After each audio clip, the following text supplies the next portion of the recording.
Ever wonder how composers actually land their first orchestral commission? I spent years sending out scores with no response until one breakthrough with the Columbus Symphony Orchestra jump-started my entire career. So in this video, I'm going to show you the exact steps that took me from 0 orchestral performances to over a dozen orchestral commissions in under 10 years, and the common mistakes that stop most composers from ever getting there. To start, let me show you how to avoid the single biggest mistake that kept me stuck for years, because if you don't fix this, it'll be difficult to get any traction with professional orchestras. During my undergraduate years, I spent 7 months writing a 7-minute orchestral piece called Maelstrom. 7 months for 7 minutes of music. I was basically trying to build a mansion before I had the land, the crew, or even permission to build. I poured over Adler's orchestration textbook, inputted every single note possible that I could into Sibelius, engraved over 30 separate parts, all without any real plan for getting this thing performed by an orchestra. And sure, at that time, I was able to get the school orchestra to eventually play it just one time. But then what? If I kept going at that pace, half a year per orchestral piece, my career would take literally decades to materialize. Plus, I still had 0 experience working with professional orchestral librarians, concert masters, or conductors. And as we all know, you can't just learn that stuff from just sitting in front of your notation software all day. So how do you avoid falling into the Maelstrom trap? Well, I'd first start by writing for smaller ensembles, solos, duos, trios, quartets, where you can actually get your music performed, recorded, get some feedback, and get some experience working with working musicians in the field. This way you'll be able to build your skills and connections step by step, and you'll make progress much faster than if you try to launch your career with a dream orchestra that just doesn't exist right now. And if you want a simple way to figure out the kind of music you should be writing right now to actually land your first orchestral commission, I put together a free 5-step guide that walks you through the exact same process that I use with my own private composition fellows on a daily basis. You can download it for free in the description below. Now, once you have that foundation of solid chamber music, how do you actually make the jump to orchestral commissions? Let me show you the exact strategy that worked for me. Back in 2016, which feels like a long time ago to me now, I finished this 12-minute violin and piano piece that I'm still very fond of to this day. Now, this piece was premiered by a duo of remarkable musicians during my time at the Juilliard School in New York.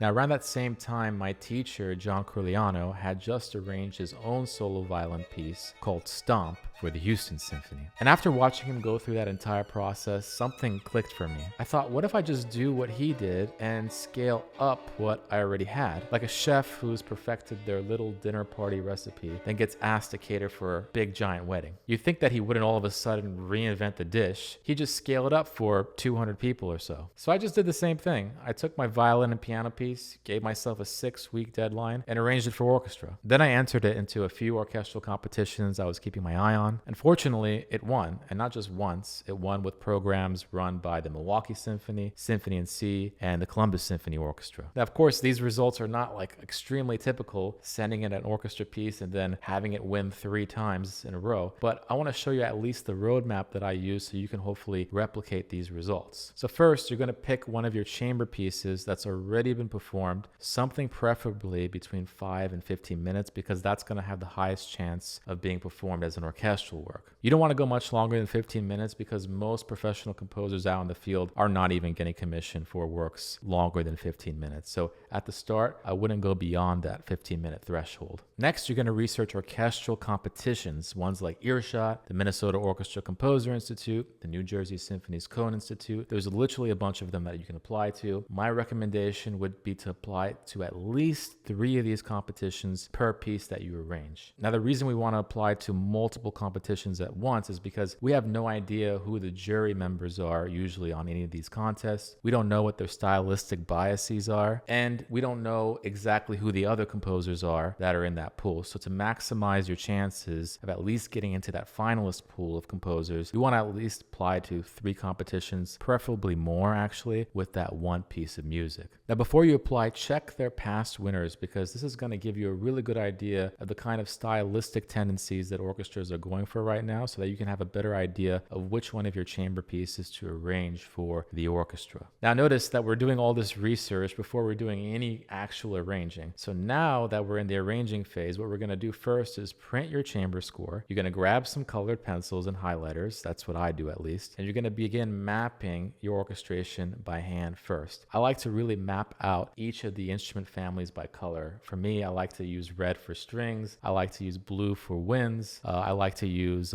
yellow for brass, etc. You can do whatever you want, of course, but I like to really see a visual representation of the different orchestral families on that piece of paper when I'm initially beginning the orchestration process. And finally, here's the key thing. You want to give yourself a maximum of 6 weeks so you can really focus on getting the work done, because the whole point of this exercise here is to learn how to arrange your music quickly for the orchestra so that you can move on to other solo and chamber music, so that you can better your skills faster rather than spending 7 months on an orchestra piece like I did back in the day. And remember, you're not composing anything new here. You're reimagining existing material for the orchestra. So if I were to put it on a difficulty scale here to actually write a brand new orchestral work from scratch, from an absolute blank canvas, what you're going to do is you're going to write the composition and you're going to orchestrate it. On a difficulty scale, that's like 10 out of 10 difficulty right there. To write a piece of solo, duo, trio, quartet, any kind of ensemble like that from zero, I would say that's probably a 7 or 8 out of 10 difficulty. But to write an orchestrated piece like what I'm suggesting here, starting from a solo, duo, trio, quartet kind of piece that you're proud of, all the way to an orchestral work, that's going to be, let's say, a 4 out of 10 or 5 out of 10 difficulty. It's not going to be as difficult as writing a brand new work from scratch, either in the chamber music or in the orchestration domain. Now here's the elephant in the room. Winning a competition is great and all, but then here's the real question. How do you turn that single reading you'll get from a contest into brand new orchestral commissions? Now in my own case, after my arrangement won with the Columbus Symphony, something unexpected happened. The conductor loved it so much that over the next 5 years, he performed 3 more of my pieces, 2 which he specifically commissioned from me. Now why did this happen? Because that initial piece aligned perfectly with what he valued in contemporary classical music. In other words, our aesthetics matched, our musical tastes and values clicked. But here's what I learned really mattered. Winning that competition put me in the room. I was there for rehearsals, speaking with the conductor, working with the librarians, meeting the concertmaster. That face time is everything. The way you handle yourself in rehearsals, how you communicate with the other musicians, whether your parts are extremely legible and delivered on time. All of this together builds trust. And enough of that trust inevitably leads to commissions. See, orchestral commissions don't happen because you blast hundreds of emails to conductors from all around the world that you've never met. Now, I know this because around that same time, I did exactly that with over 600 conductors, but that's a story for another day. Instead, commissions happened when someone inside the organization decides you're ready, because they've already seen you deliver in the past. So here's what you need to do. Keep applying to competitions that match your style and musical values. Don't just apply once and wait. Make it a systematic process. When you do get that performance, treat every rehearsal like it's an audition for a possible future commission. Be professional, be prepared, and most importantly, be easy to work with. Always deliver clean, properly engraved scores and parts ahead of deadlines. And remember, musicians appreciate composers who make their jobs easier. Now, even once you start writing incredible music, it'll still get ignored if your scores are not up to a certain standard. So watch this video next where I show you exactly how to engrave scores that make conductors excited to program your next work.